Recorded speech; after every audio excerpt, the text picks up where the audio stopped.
to start the session with a new chapter, that is classification of elements.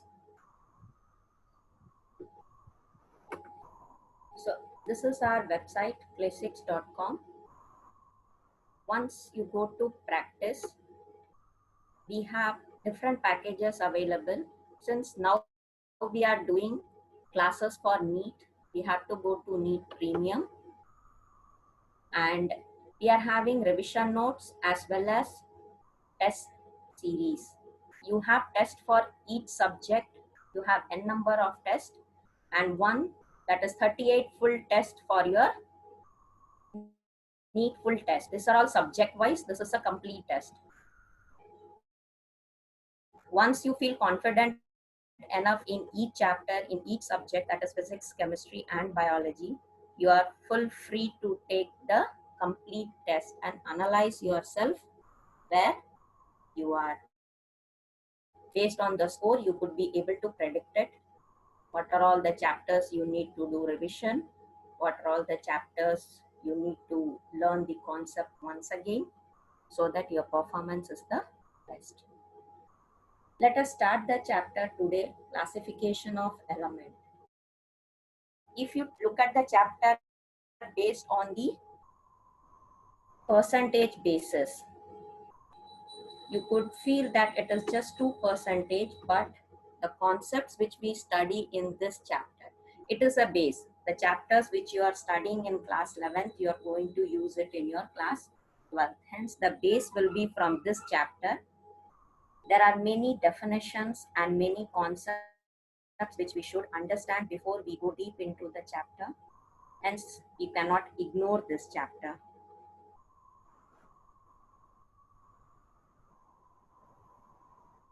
Okay. So let us start.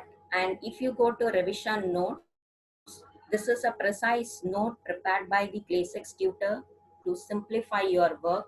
Instead of reading the entire chapter pages together, we feel bored and difficult. Hence, if you go to revision notes, this will give you a precise understanding, or you can say the simple formula or the important concept chapter wise for each subject. Hence, it would become, or we have made your work easy. It would be very simple for you to revise that chapter and then you can take the test.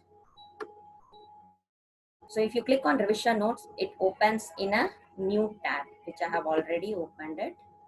Today we are going to start the chapter classification of element and periodicity in properties. When we talk about classification of element and periodicity in properties, you would know that there are many trials and error it was done in order to analyze that what is the procedure we are going to follow or what are all the elements. Many trials and error was done by many scientists in order to group the elements in a proper format, which would be simple for us and it would be easy for us to understand. So if we talk about Dobinius triad, based on this, he tried to arrange the certain elements. According to him, it was with similar properties in group.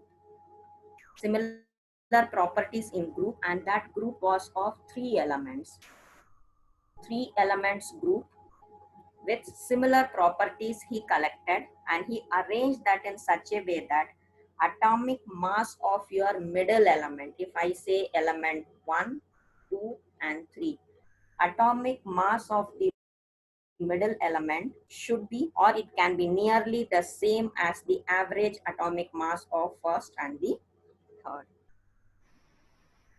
He tried to propose this triad and he was successful enough in preparing for few elements, but this also became a failure because for all the elements he was unable to arrange based on the basis of similar similar properties in grouping them, whether their sum is going to be the average of the third one or not. So this was a failure. You could learn limitations of your Dobinius triad. And after Dobinius, the new person who came, he did a try of your Newlands, that is Newlands law of octaves. His name was John Newlands, who proposed this law of octets.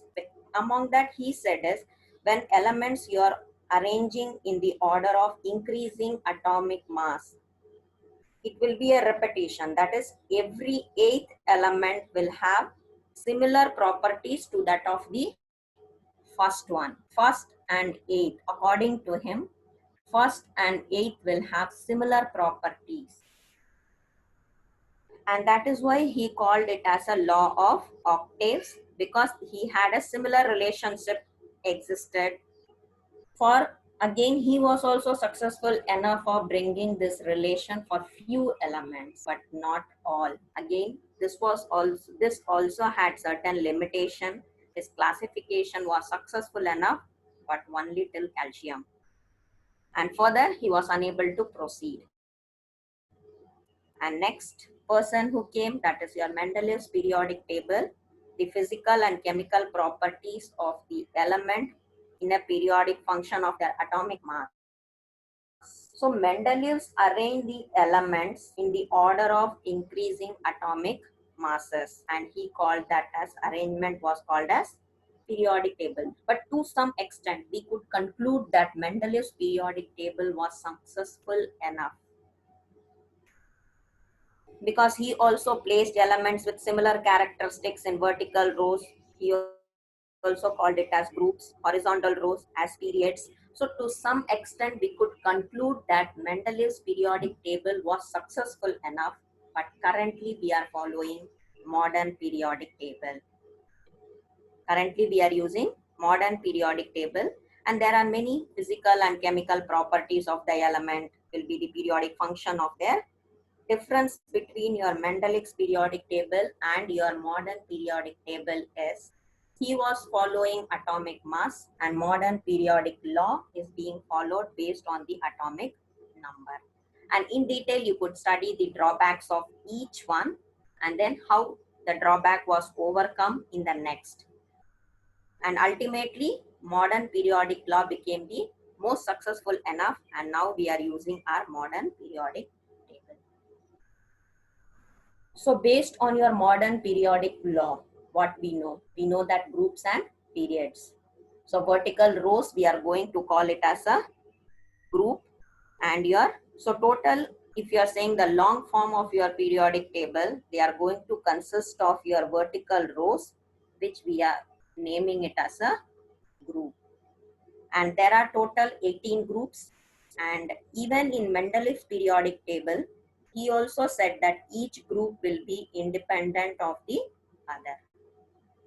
And when we are saying periods, horizontal rows, we are going, and yes, you have to learn the characteristics of your groups and period, so that it will be important for you to analyze the properties. That is also important. And when we talk about the periods, horizontal rows in your periodic table, you're going to call it as a periods, and there are totally 7 periods in the long form of your periodic table.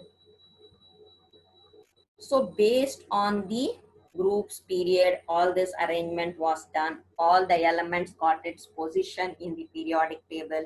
We started following the modern periodic table. But the important part is your total periodic table was classified into 4 groups, which we all know that it is your S block, P block, T block, and your F block elements. And in coming chapters, we are going to study each block of the elements as a chapter. S block you have, T block we have, F block, F, T and F block elements we have. So each block of elements we study as a chapter. Hence, this chapter becomes important because this gives you the base of all the coming chapters. So how do we classify your S block elements? How do we say that this particular group of elements or this particular group and periods, I consider it as a S block elements? That is important. So when we say S block elements, immediately we have to understand that elements in which the last electron should enter your s orbital. Last electron should enter the s orbital. And you know, the general outer electronic configuration of your s block elements will be your ns1 to 2. Hence, immediately we come to a conclusion that first and second group of elements, we call it as your s block elements, and that is categorized under your periods. Sorry, it is categorized under your metals. And obviously, the we have to know the properties of each and general characteristics, what we say it as your of your s block elements. So general characteristics we all could study, we all know that they will be considered it to be a soft metals.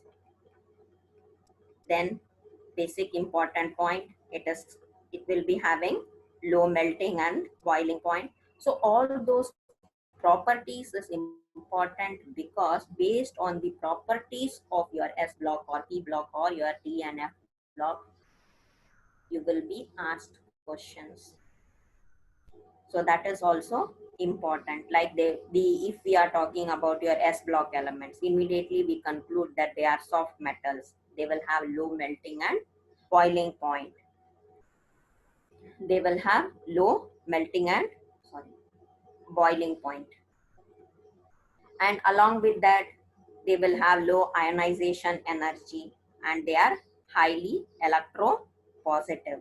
So when we say electropositive, what should we conclude from that? That means they will have the tendency of losing the electrons, or you could say they lose the valence electron readily to form your +1. And this we know that it will be, we call that as your alkali metals. So when you are learning your s block elements, it is very, very important. I'm saying you again that properties are important. You should know how the rate, I will tell you the definitions of each, but I'm stressing that you should know how the atomic radii is differing for s block or how it is differing for p block, because in the question when they will ask you to arrange the orders. When we are doing the test, it will be clear for you. Hence, when we study the properties of your p block, which one we call it as your p block elements. Elements in which obviously the last electron should enter any of the three p orbitals of their respective outermost shell. They have to reach the three orbitals of their respective outermost. Hence, when we are doing the electronic configuration, and it is also important that you know the electronic configuration or the, which we call it as general electronic configuration. This is also asked as a question. The general electronic configuration of your S block, P block, D and F block.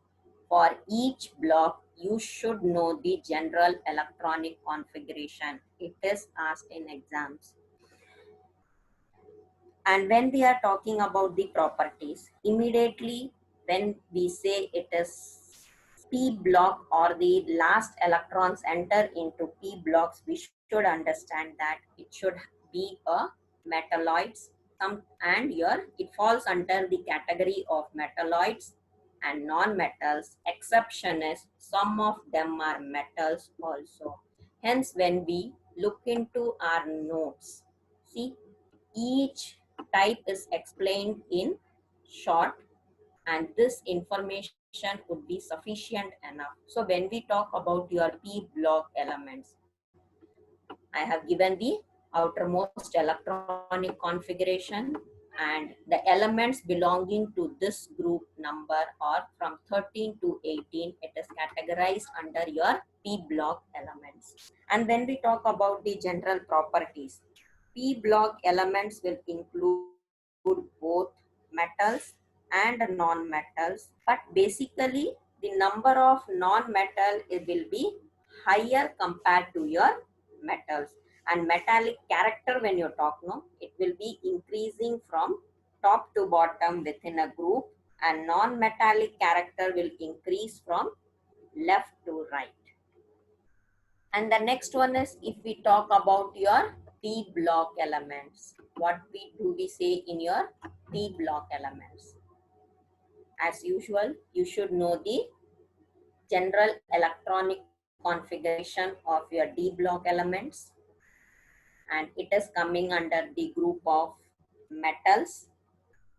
And of course, the third to 12th group of elements, we call it as your D block elements. And in this, you are having three different series, that is, we call it as 3D series, 4D series, and 5D series. Each range is important.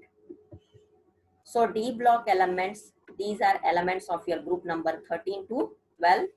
And this is also, we give a name that we call it as your transition elements.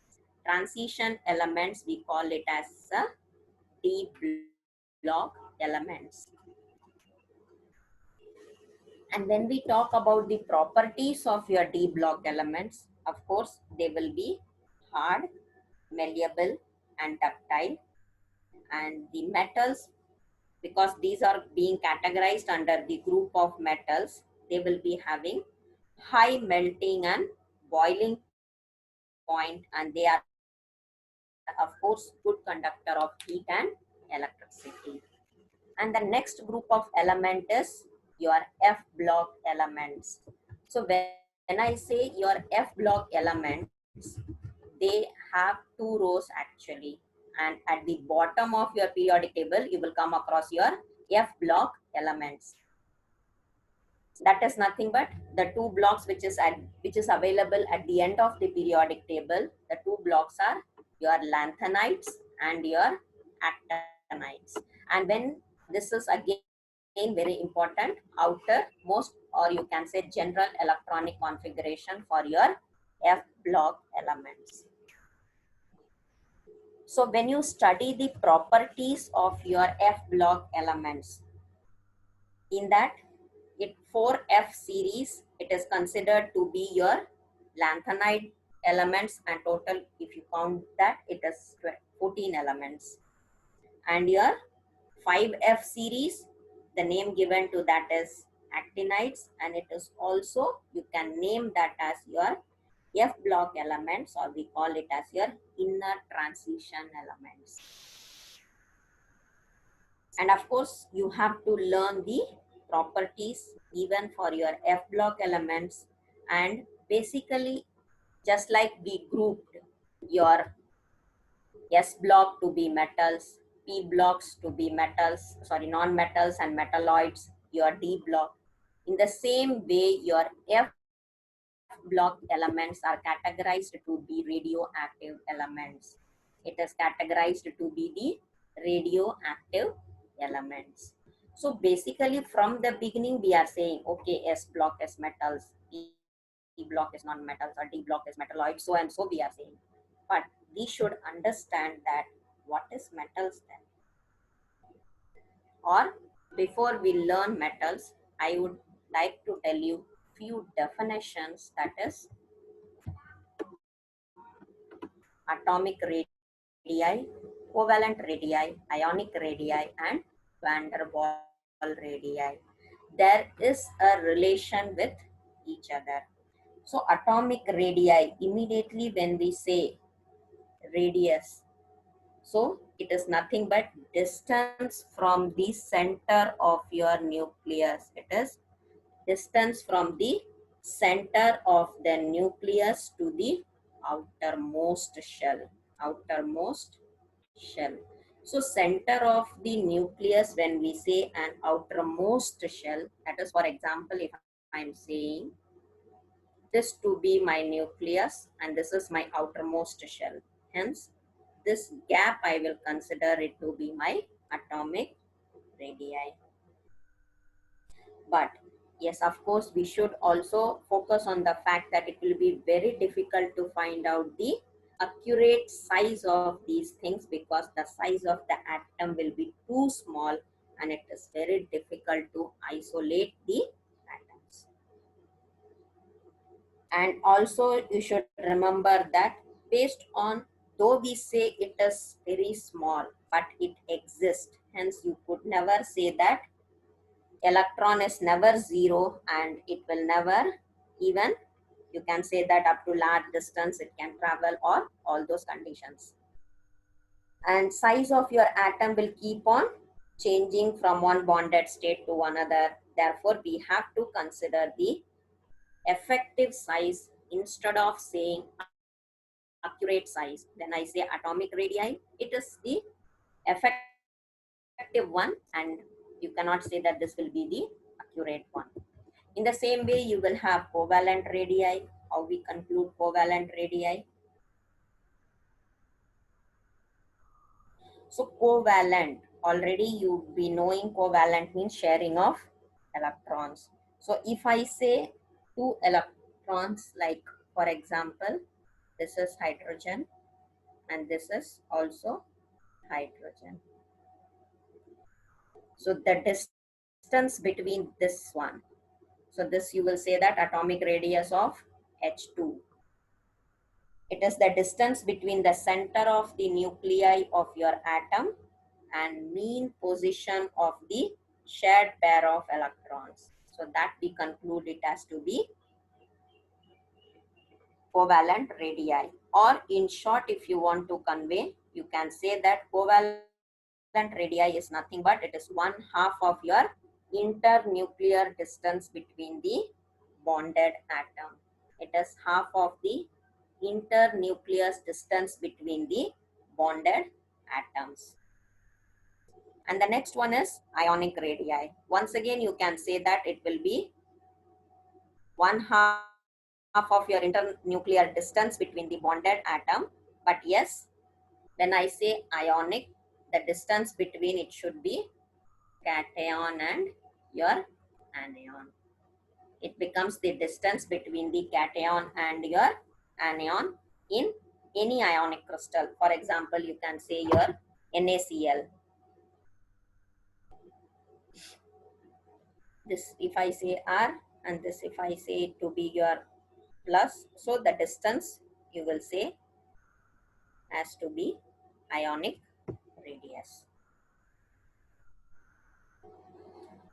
And yes, your van der Waal radius, once again, it is the half of your internuclear distance between the adjacent atom, which is belonging to two different molecules. It is the distance between the adjacent atom of substance belonging to two different molecules.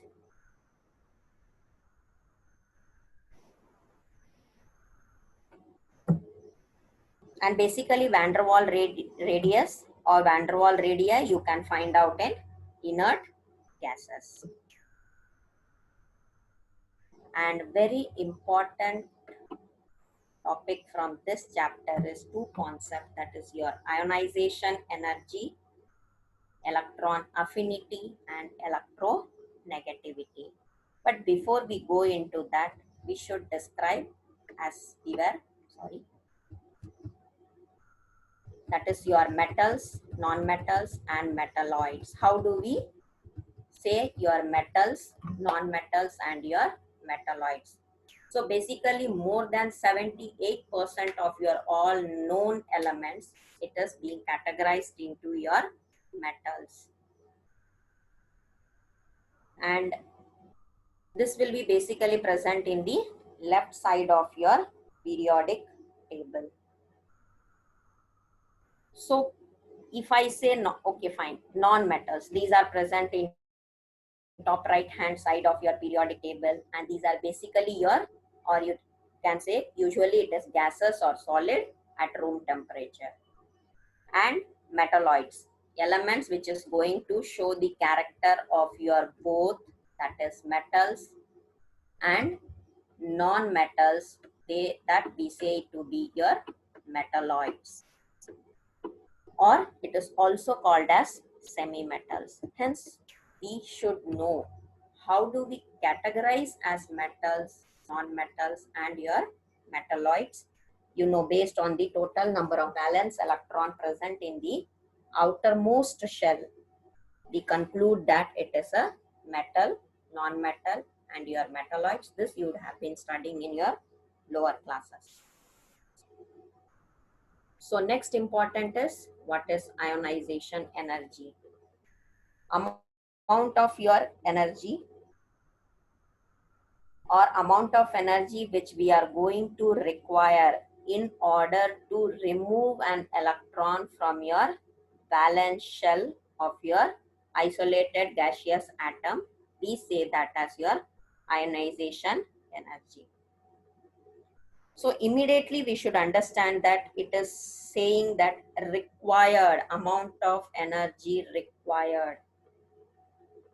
So required itself is indicating that ionization energy is positive.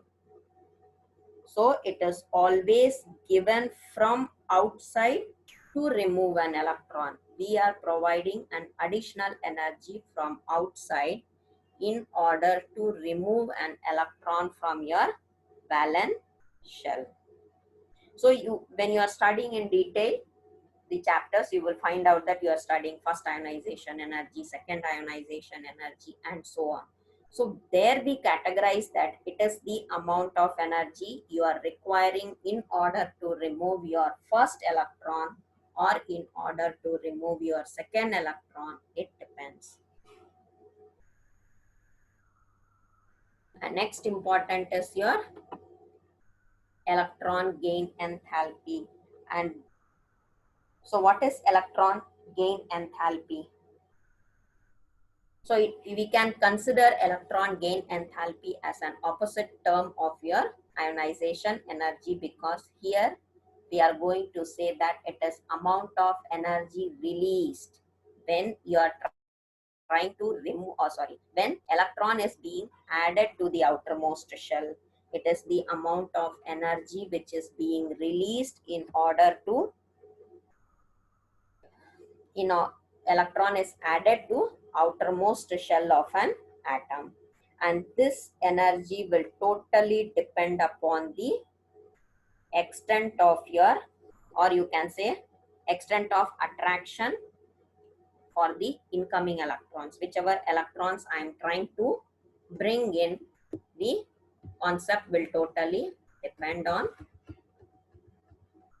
your energy. So the metallic, or we are saying, and yes, electron gain enthalpy, or your, when you are studying, you do focus on its properties, because electron gain enthalpy will become more negative as we move along the period, and it will become less negative down the groove. This is important to note, because when they may ask you to, they will give you certain elements and then we will be asked to arrange that. And in regarding to your ionization energy, noble gases will have exceptionally high values of your ionization energy. Why? Because they will be stable. They have stable electronic configuration. So wherever you are finding that they are having a stable electronic configuration, it is obvious that ionization energy will be high. Why it will be high? Because we have to apply, or we have to give additional energy in order to pull that electron from there. And helium has the highest value of your ionization energy. In the same way, chlorine has the highest negative electron gain enthalpy. And the next important is your next concept, that is your electronegativity. What is electronegativity? It is nothing but the tendency of an atom to attract your shared pair of electrons more towards itself. It should have the tendency of attracting the shared pair of electrons towards itself. And this property will totally depend upon the size and the nuclear charge. So if I say, if the size is less, ultimately more will be the nuclear charge and hence more attraction for your shared pair of electrons. So when we are talking in your periodic table, it is fluorine is the most electronegative element and your cesium is the least electronegative element. You could conclude that fluorine is the most electronegative element and your cesium is the least electronegative element. So by this we can conclude that and concept of this chapter, that is classification of elements, and let us try taking test so that we could understand how the questions are being asked and it will be helpful for you to practice. So let us go to, please switch off your video.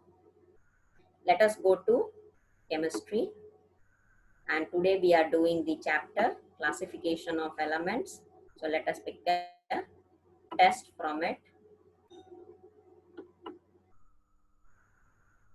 You could take each test n number of times so that it is helpful for you in order to practice and make yourself confident enough in that particular chapter.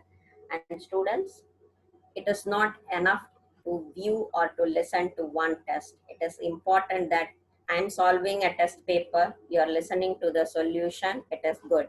But it will be more useful only when you try to take the test, when you try to solve the question, and wherever you are wrong, you can give n test. The result will give you the solution also so that you can rectify your mistake.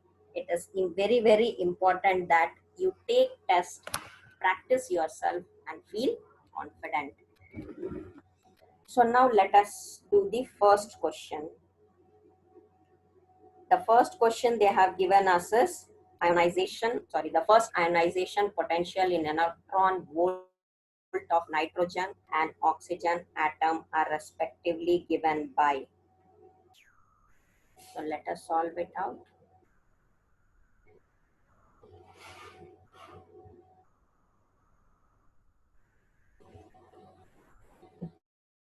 So what they have said, the first ionization potential in the electron volt of nitrogen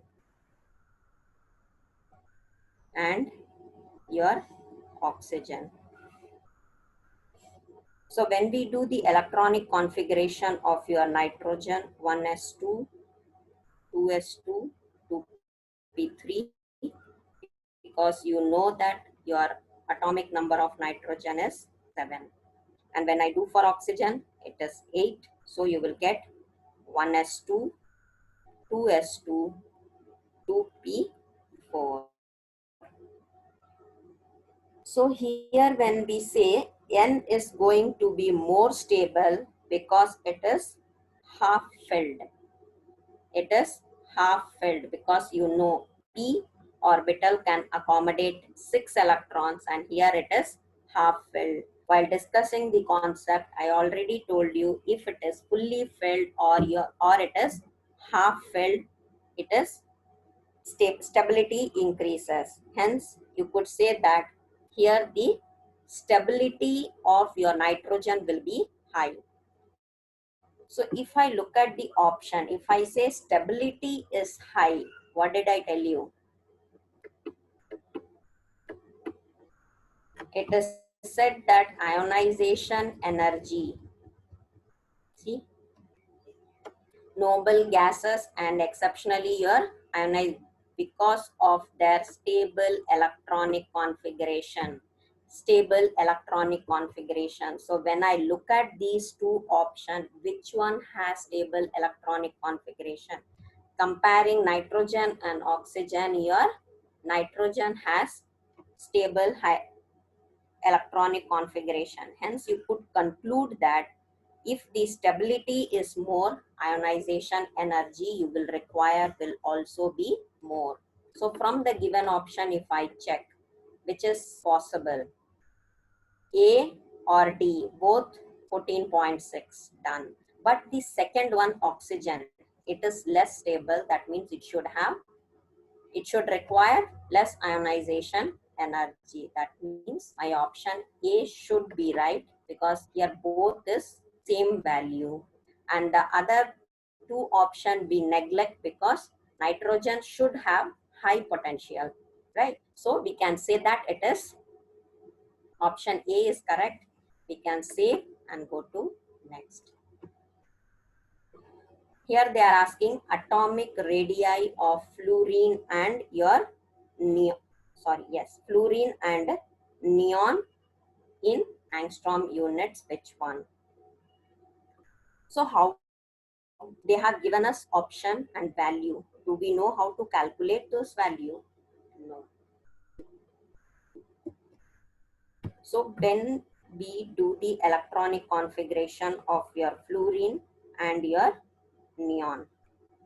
So when I do, it is 1s2, 2s2, and it should be 9. That means you will get 2p5, 4, 5. Neon 1s2, 2s2, 2p6. So for which the radius value is high? It is of course your neon.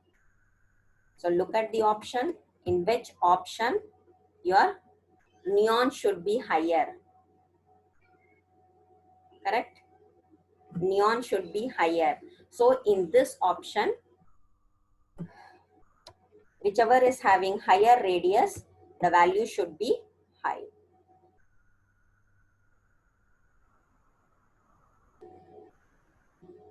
So let us mark the right option in it. Thus we can say that option A is correct. Save. Next. The electronegativity of the following element increase in the order. As I told you while learning electronegativity, properties are very important to learn, and the order is also very important, whether it is increasing down the group or it is decreasing down the group, increasing along the period or decreasing along the period. That is very important to learn. Hence, it is a fact that electronegativity along a period and decreases down the group. So you could conclude that option C will be the right one. Save and go to next. The first ionization potential of sodium, magnesium, aluminium, and silicon are. They have asked us the order, that is first potential. See, sorry. Here we are having ionization potential. Options are for which it will be high. So from the given option, we have to come to a conclusion. Magnesium is having higher potential energy compared to aluminium, because your magnesium will have stable electronic configuration with your completely filled 3s orbital, whereas in aluminium, if you compare, the 3p orbitals will be incompletely filled. So you can conclude that your option A should be right, because we know magnesium is greater than your aluminium. Let us save and go to next. The statement that are true for the long form of periodic table, it reflects, this is a fact from the concepts of your, or from the properties of your modern periodic table, you can find out. So it reflects the sequence of filling of electrons in the order of sub-energy level S, P, D, and F. It is true. It helps to predict the stable valency state of the elements. Yes, this is also true. Hence, you can say that your both option 1 and 2 should be true, and that is in your option A. Because they have asked which are all true, that means your option 1 and 2 both are true. Let us save and go to next. Next comes is your correct order of your electron affinity. Again, I am stressing, I have told you that we have to learn the order of your electron affinity, increasing, decreasing, your ionization energy increasing, decreasing, important, because if you know those conditions, then only we will be able to attempt these type of question. So in halogen, your electron affinity will increase from fluorine to chlorine, and then it will decrease as the atomic size is increasing. So it is obvious that your fluorine has less electron affinity than your chlorine due to small size. So which one option it could be? Your option C, because here alone condition satisfied. But still you can say that electron affinity of your F is greater than those of your Br. So your option C should be right. Let us save and go to next. I think this is also the same question.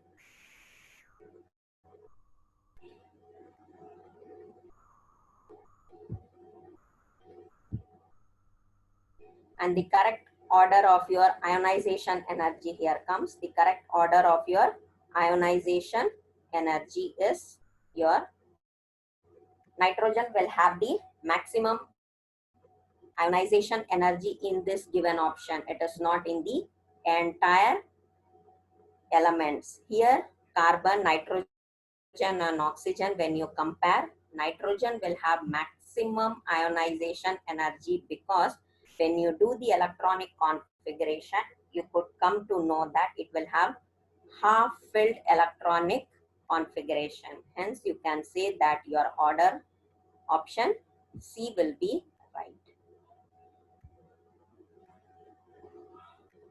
The correct order of ionization energy in your silicon. So even again, if you are learning the properties, you will come to know that phosphorus will have maximum ionization energy, because when we do the electronic configuration, even here phosphorus has half filled electronic configuration. So we will say that phosphorus will have highest electronic configuration compared to these two. Hence your option C should be the right option. Let us mark and go to next. Electronegativity of fluorine. How do we find out that electronegativity of fluorine? Electronegative value, you will come to know when you learn the chapter. You have a Pauling electronegativity scale, and that will help you to find out the electronegative value based on the valency. If you know the valency of your element, based on the valency, you should look into the electronegativity value in the Pauli's electronegativity scale, and from that you can say what will be the electronegativity value of that particular element. But since it is fluorine, we all know that it is the most electronegative element, and fluorine will have electronegativity of 3.98. Fluorine has electronegativity value of 3.98, which you could conclude approximately to be 4 on your Pauling electronegativity scale. So let us mark that and go to next. Which of the following element is expected to have maximum electronegative value? Which of the element is expected to have maximum electronegative value? How do we conclude that which is having the maximum electronegative value? There should be some order. See, basically, if you're looking into your periodic table, the easiest way or shortcut which I could tell you, that electronegativity is nothing but it is the how much elements we want, or that particular element, I mean how many electrons is required by that particular element. So it will be very simple to find out that whichever element, if it is nearby, no, if it is near to the chlorine, near to the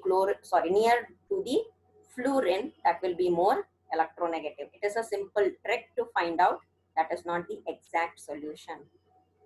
It is just a trick. If you are trying to find out that particular element nearer to fluorine, then that will be highly electronegative. Once again, I am telling you, it is just a tip, not the exact method. So compared to this option, your sulfur will have the maximum electronegativity value. Next is, which of the following element has the basic oxide? So basic oxide, it is obvious from the given option. It will be very simple for you to find out that option A should be right, because from the given option only magnesium is your metal. So magnesium being a metal, it will have, or it will form basic oxide. Let us see and go to next. Which of the following element has highest value of electron affinity? Which of the following element has the highest value of electron affinity? So once again, same rule you apply. Whichever is close to your fluorine, that will have the highest value, and in the given option, sulfur will be the right option. Let us save and go to next. Which of the following element is a metalloid?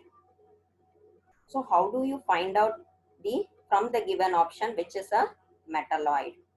Always remember, when you do an electronic configuration, in order to say that it is a metalloid or a metal or a non-metal, if you do an electronic configuration for metal, the outermost electron should have 1, 2, 2, 3 electrons. In the outermost shell, you should have 1, 2, 3 electrons. Then you could say that it is a metal.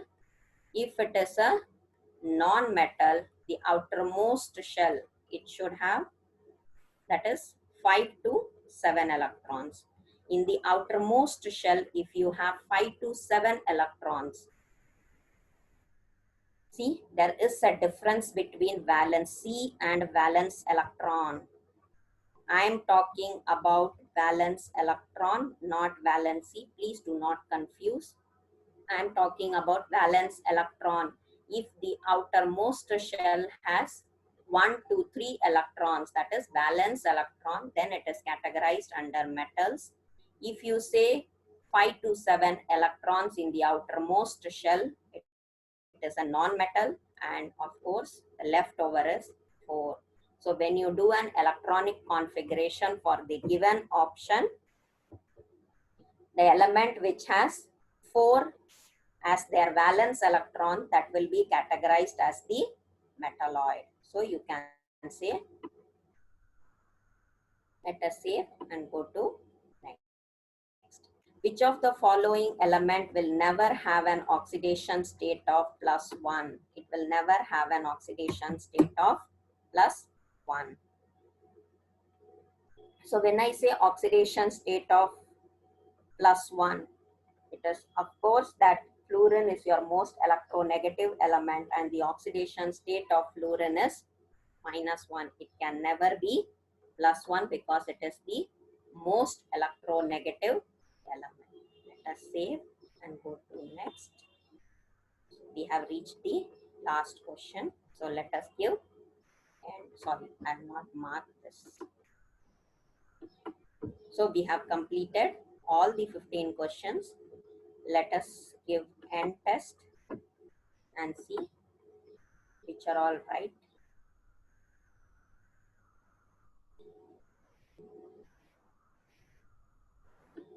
So when we are doing this, green indicates that all the answers are correct. But if suppose we have given some wrong answer, that will be indicated in red color.